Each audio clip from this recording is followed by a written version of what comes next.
Hello, everyone, again, and thank you for tuning in to another segment of My Testimony Tuesdays. Wherever Tuesday, I try to bring you guys a fresh testimony of, anybody who wants to share their testimony to just encourage you guys about, what God can do, what He's willing to do, what He's able to do throughout all these different circumstances in our life. I've said this on previous Testimony Tuesday shows that I've always been a fan of testimonies. They have always inspired me, and so I consider it a very great privilege to be able to create an avenue to which people can not only I can hear testimonies, but people can also share their testimonies with other people. They make all the difference in our walk with Christ and in our journey through life and things like that, just to have a bigger understanding of God. And so I'm really happy to be able to do this today with another special guest. Her name is Clover Taylor-Johnston. Did I say the last part right? That's correct. Okay. I'm terrible with names. Um, so Clover is going to share her testimony today about, the benefits of adversity. This is a really big thing. And actually, a lot of the time when we have testimonies, they do come out of adversity. And, but this is a really big part of just not only our Christian walk, but life, because a lot of the time people kind of drift away from God, or their faith can become hindered when it comes to these type of adversities. And so I'm really excited to discuss with Clover how adversity actually works in our benefit. And so before we get into your testimony, Clover, can you just introduce yourself and let everybody know who you are?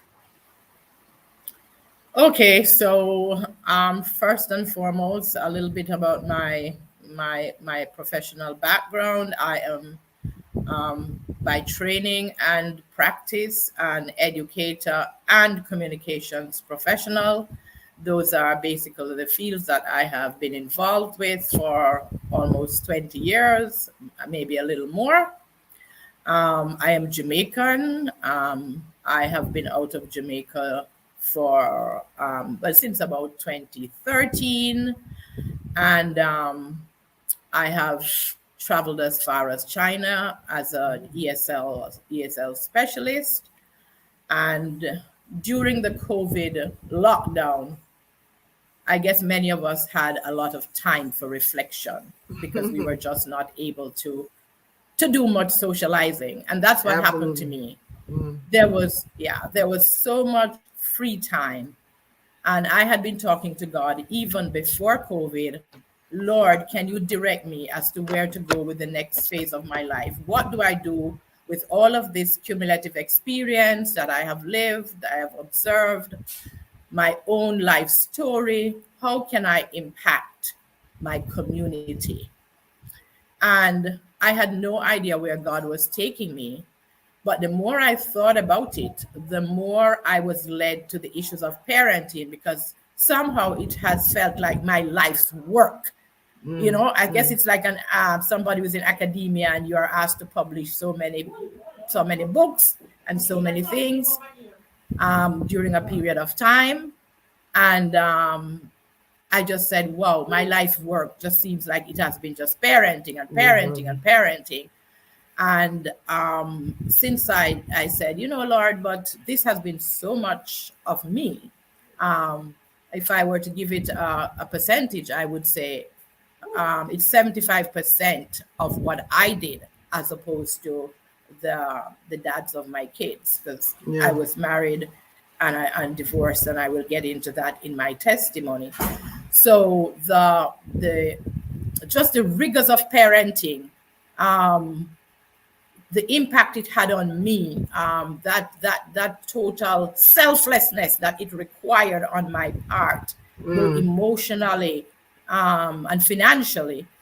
It just kept going there, and it just kept going there. And then I said, how did I get through this? What should have happened that didn't happen? And the whole business of co-parenting just came into my spirit and said, you know what? That was the lack of a partnership. And when we divorce our partners, or we separate from them, we ought not to divorce our children. We should execute our parental duties with the same passion and the rigors as if we're all living in the same house. So that is exactly what led me to um, to moving in this direction. Yeah, yeah. And I know that part of your testimony, it that plays a really big part of the testimony that you're going to give, and how parenting and your parenting issues kind of led you to have a deeper reflection, because the conversation that we had before, you had some pretty serious challenges when it came to parenting and your relationship, and those adversities which were very surprising to you, not something that you had experienced yourself growing up with your own parents, kind of led you to have a shift in perspective. And so can you talk a little bit about, where you started? Because I know you talk about being a practicing Catholic, but then how from there and with your adversities, you became what you call like a more of a born again Christian. So can you talk about that a little bit? Okay. Did you hear me? Okay. So, Okay. yes, I did. Okay. I did. Okay, so yes, I grew up in the Catholic Church. My family were staunch Catholics. So every Sunday we never missed Mass. There was Sunday school. And my mother was a strong believer. She was a woman of faith. Wherever she got that push, but she was a woman of faith. And so we were accustomed to going to church. It was part of our lived experience. It was not a case where she said you had to go, but we weren't going. In fact, so important was faith that my father used to do shift work at one time, up to when I was quite young. And when he left shift work, he was an Anglican, and he actually converted to Catholicism so that we would all be worshiping in the same place. Okay, wow. However, so where I need to go is to explain really how my desperation, the pain of the breakup of my marriage, pushed me into a relationship with God, a one-on-one relationship with God. So the year was 1988. We had the second most devastating hurricane in Jamaica that had come in maybe 30, 40 years. It was Hurricane Gilbert. And at the time of Hurricane Gilbert, I had a 35-day-old infant. And I watched water pour through my roof into a sunken living room and just didn't know what on earth to do. So I had this infant in my arms and just watched and watched as the hurricane ravaged the community, including my own house. I think we had only 3 dry rooms in the whole house. Wow. So and water damage is really, really bad. Yeah. It was huge. Yeah. So that night I had to go to neighbors because the house was just too wet. Anyway, as the days went on, there were no telephones, everything power lines. So there was no power, there was no telephone, there was no anything. But I managed to get through to the neighbors and went over and stayed with them for a couple of days. And after about 5 days, my family was able to eventually connect, and they were able to come to pick us up. So I went to my mom's house for a couple of weeks. So while I was there, I hardly heard from my then husband. Didn't know exactly what was going on. I know he had our child was born in August. He had lost his job like May. So he was going through the throes of trying to get back into the working world and hopefully starting a business. But the hurricane came, so all of that was just total. There was total dislocation in the economy. So everything ground to a halt. There was no way of fast forwarding anything. Okay. So I was on maternity leave, so I stayed with my family. My landlord asked if we wanted the house repaired. I said yes, we needed to repair it because I had to go back to work in December. So went back into Kingston one day to just check on everything. And I had this elderly lady who was my sweet, sweet neighbor, and went over to say hello to her. And she said to me, your husband tells me he's not coming back. So I was in a little bit I was in a little bit of a shock. But while I was at home with the kids at my mother, he had only turned up, I think, once or twice. So even though there was this devastating hurricane, he wasn't like trying to check on you guys to make sure you're okay. No, there was no regular check-in. Okay. And the infant baby, um, within a month after the hurricane, she came down with a swallowing problem. Mm-hmm. And I recognized as she was being breastfed, so I just recognized just over a day or two that all of a sudden, when she's drinking, she just stops and cries out in pain. Mm. My brother at the time also had children of a similar age, so he had a pediatrician in the community. So he says, "Come, let's go to the pediatrician, let them check this out because it's clear that she's having difficulty swallowing." And I remember going to the pediatrician, and he said to me, "Yes, she has something looking like sores or ulcers on the back of her throat, but I don't have a solution. So you may have to wait it out and hopefully it clears away." And I'm saying an infant of 7 weeks, not quite 7 weeks. And I'm saying, no, this doesn't seem logical, so I Yeah. can't stay. So my brother said to me, "Okay, let's go into Kingston tomorrow to see your pediatrician and then get a second opinion."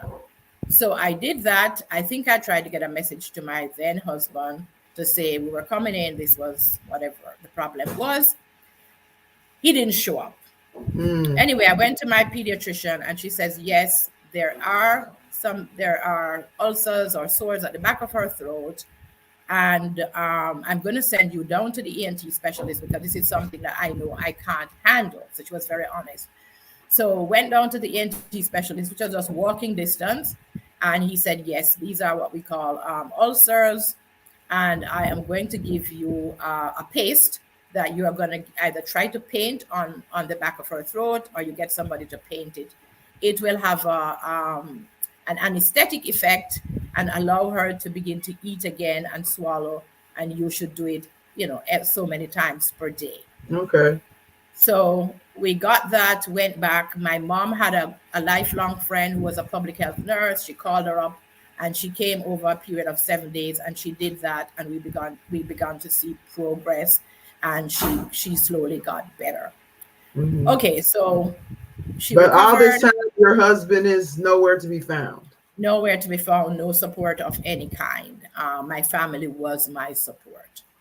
So my daughter, the older one, who was then just over 4 years old, the school said, look, we need to get them back in school and get started. So I had, again, relatives who lived in Kingston, and they said, okay, we'll keep her, take care of her until you get back. So she stayed with them. We went for her every weekend. And then I finally got back in the house at around the beginning of December. Okay. So got back in the house.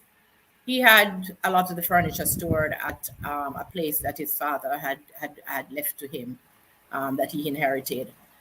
Struggled to get back the things, but anyway, we got back the things, got ourselves sorted, got back into the house, and my mother stayed with me, for a while, just to ensure that things were level and stable, and so I could go back to work. I went back to work. Everything became a little overwhelming. To say that was an understatement because now I have a four year and a couple of months, and by this time I have a 3-month-old going 4-month baby. Mm-hmm. So that's a lot of physical, that's a lot of emotional support, and then there's a fallout from the absence of their dad and what appears to be an impending separation. Okay. When you are in misery, you're. Mm-hmm. So you never found out. So your neighbor said he said he's not coming back. Did you ever find out why? Like, was there any communication with you guys, or was it just a matter of like him being absent for so long and such a lack of communication that you pretty much knew that this was not going to work?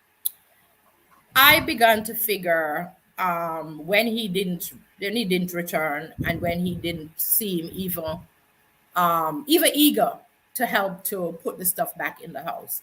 Mm-hmm. I began to take my cues from that. Okay. Okay. And we never got to talking about it Okay. really. I just realized that on his side there were emotional issues. There was buried pain from his past that he hadn't dealt with. There Mm-hmm. was also infidelity because I put the pieces together that while I was on maternity leave in the early days, there was someone who would call the house. I had no idea who it was. And then eventually I recognized that that person may or may not have had a role in it, because infidelity is not always a reason. But Mm-hmm. um, I personally did not put a lot of weight on it. I put a lot of weight on the fact that there was a lack of commitment, there was selfishness, there was pain that he just never attended to, and Mm-hmm. that he needed to have done work on himself to resolve certain issues so that Mm-hmm. he could be the emotionally available and present dad and spouse. Mm-hmm. So that focus on himself and the selfishness, I can't blame that on anybody except himself, because obviously he was not sufficiently aware of what his role as a dad and a husband should be. Okay. So as I had never faced the issue of a breakup in my family circle. I grew up in a household where my parents were a team, they were partners, and no Mm-hmm. relationship is perfect, but it was an example. It was an exemplary family life. Mm-hmm. And my parents, I never heard of the word divorce. I never knew anybody in their circle who talk of divorce. And my parents were married at this time for close to 50 years. So Wow. Wow. their marriage was an example, maybe something that I took for granted, that, you know what, this is how people live and you live forever until death do us part. Yeah. So Yeah. maybe, Yeah. maybe, maybe that was embedded in my psyche, that just a natural progression. Yeah. Okay. If you don't know otherwise, and if you grow up in an environment where something doesn't happen, we tend to see that as normative, right? Yeah. Yeah. Yeah. Yeah. So right. So having grown up having grown up in a strong Christian family setting, the thought of, some people would, maybe think of, you know, drugs or something. For me, the first thing that came to my mind was, good God, how am I going to go through this? I don't see any way that I can go through this. This is between me and God. Yeah. And Yeah. luckily for me, I had a community of people of all age groups, what I call my inner circle. Mm. And these were people who knew me growing up. They knew my parents. I had a friend who I call my spiritual mentor, who I met when I was pregnant with this kid that was born at The the same baby. time. Mm-hmm. Right. And I remember she came, we would talk regularly, but we also lived she lived close by. Mm-hmm. So I remember her saying to me, Clover, this is really God's business. And she used to attend a prayer meeting at someone's house that was attended by two very, very spiritually mature man and his wife, Mm-hmm. and really a strong man and woman of God. They were also Mm-hmm. professional people. And so they would have this prayer meeting at home every Saturday. And she started taking me there. And this man was a powerhouse of a prayer warrior, would pray in the spirit, would be slain in the spirit. And I had wandered away from the Catholic Church in my early 20s, because one of the things I was questioning is, where is the God of the Bible? Where is that God who heals? Where is that God of miracles? And I was already Mm. doing that search. So when I saw all of this happening, I said, this is the God that I am looking for, the God that can restore my marriage. And Mm. even if he doesn't, I need him, because there's the only way I can get through this is with communing with a higher power. Wow. And Wow. right. Wow. So I also, my friend had also introduced me to a fellowship, which was called at the time Women's Aglow Fellowship. So again, it was a fellowship of women at that time. It's no longer called that, it's called a glow fellowship of women who were glow and burning with the Spirit. So these were spirit-filled women.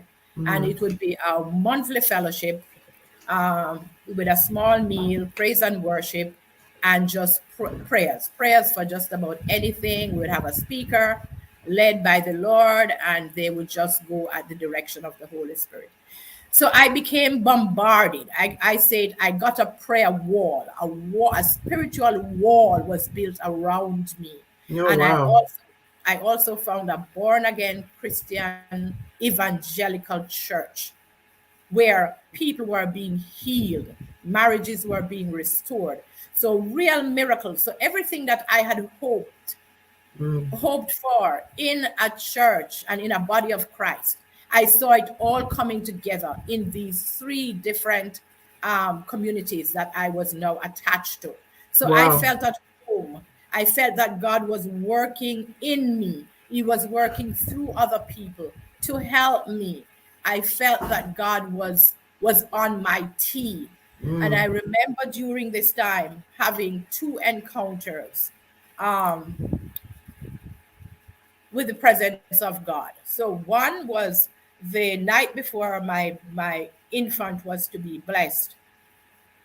You know, when you have young children, you can get really tired. Yeah. So I went I went to heat up our bottle of milk, and I put it in a pot with water just to do it quickly because I wanted it done fast so I could just get it and go.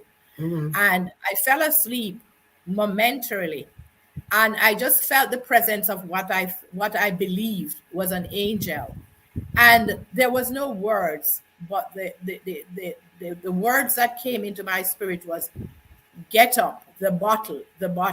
And when Oh, I went wow. into the kitchen, the water had dried out, the bottle had broken, and the milk had seeped out into the pot and started to char.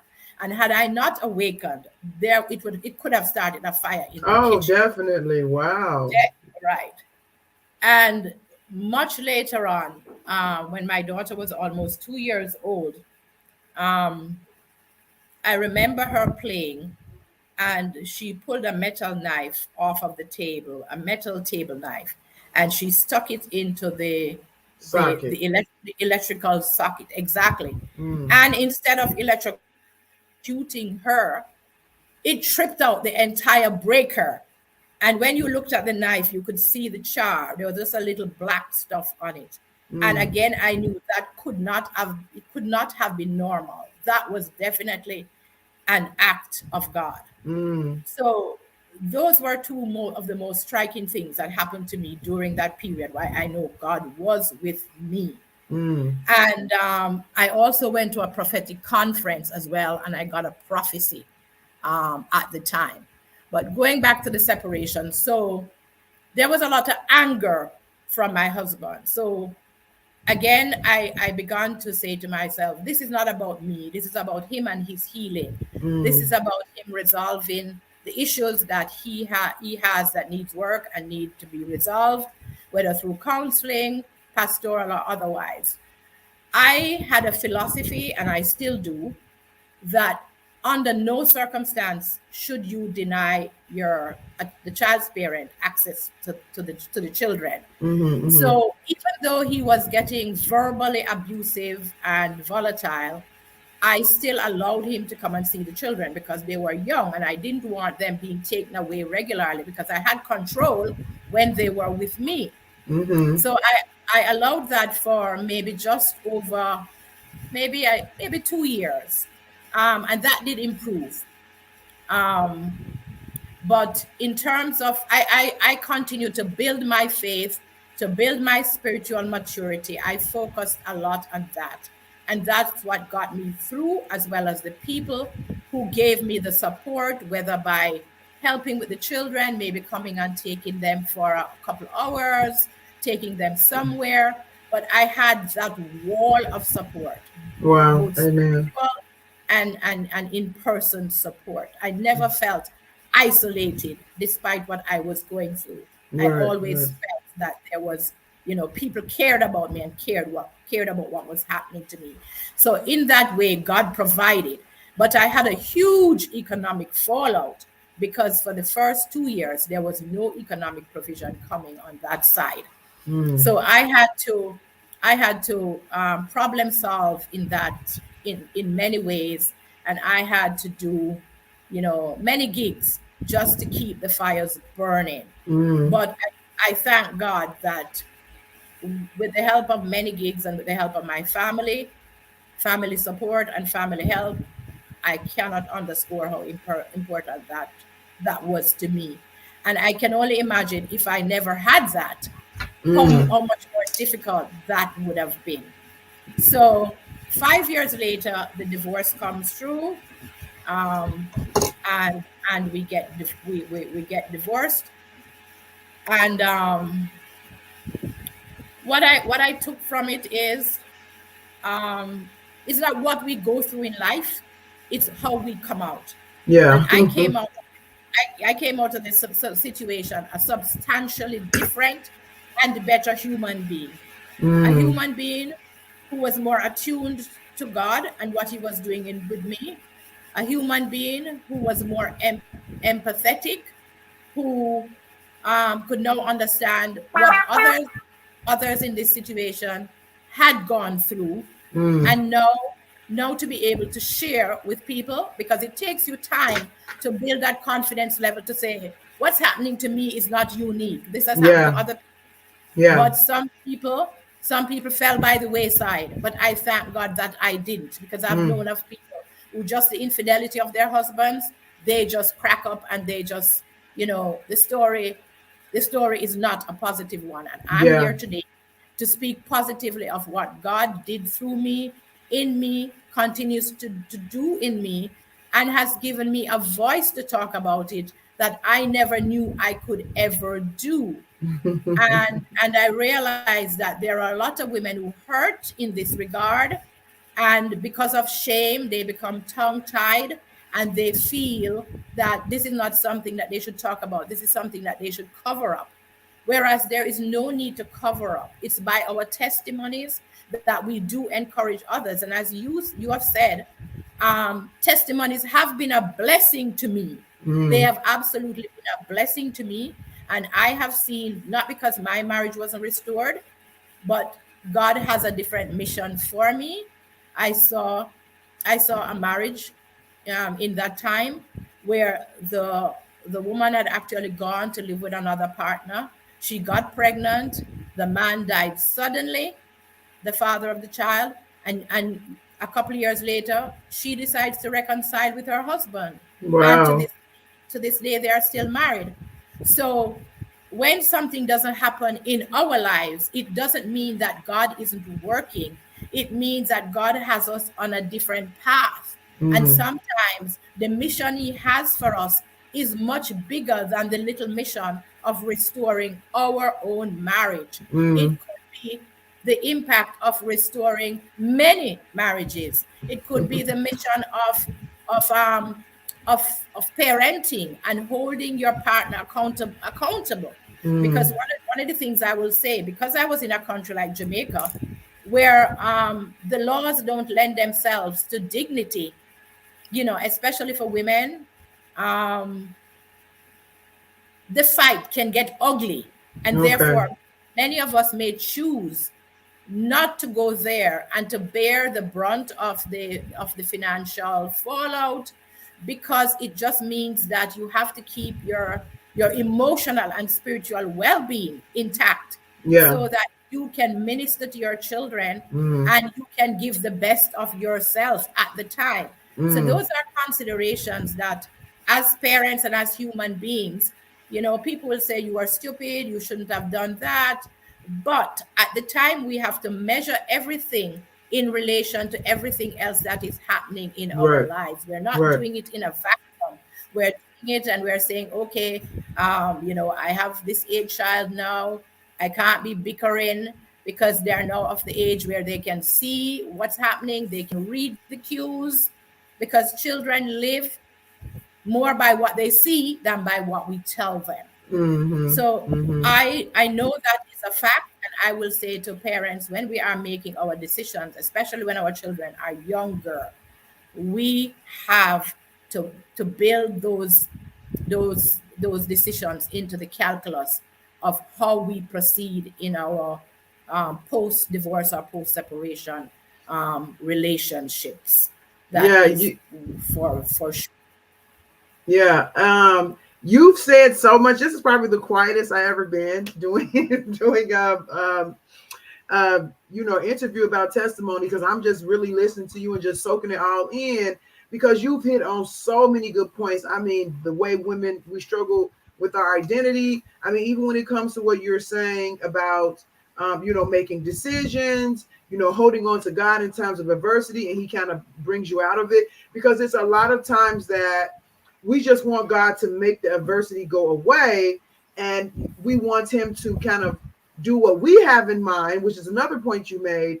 But a lot of time he doesn't do that, because in overcoming the adversity, you learn more about yourself, you learn more about him, you learn more about the people around you, your children. It's like so much benefit comes from enduring and overcoming the adversity, for him to just remove it from you, because you don't really learn anything. And so many times we want him to just take it away, but he has a different thing in mind. So many times we have ideas of how we want things to turn out. Like you were hoping for your marriage to be restored, but that didn't happen. But you were able to see, because you held on to God, the bigger purpose in the midst of your marriage not being restored. And I mean, it's just so many powerful messages in what you're saying. And even the way that women, not just in Jamaica, in your country, but even in America, like some laws don't necessarily benefit us, or even if they do, because America probably has a little bit more of that.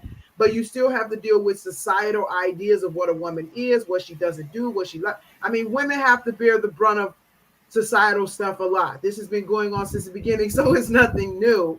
And so just to understand that God is with you through all of that, like God can help you navigate that. And then when you have peace of mind, and you are able to, have some comfort for him, whether he does it directly or he sends other people, it frees up your mind to be able to make those better decisions that need to be made under whatever circumstances you find yourself in. So you have really, really, man, so much to dissect there and get out of that. And again, I've always been a fan of testimonies. This is one of the reasons why, because it's very, very inspiring to me and makes me, of course, I think the benefit of testimonies is to sit back and use it to examine your life and your circumstances and where you find yourself at, and see what you can learn from there, to understand how God may be moving in your life when you think that he's probably not. So thank you so much for that. I appreciate it a lot. Did you have anything else you wanted to add about before we wrap this up? When you talk about peace, that is absolutely, I always say a place of peace is a place of power.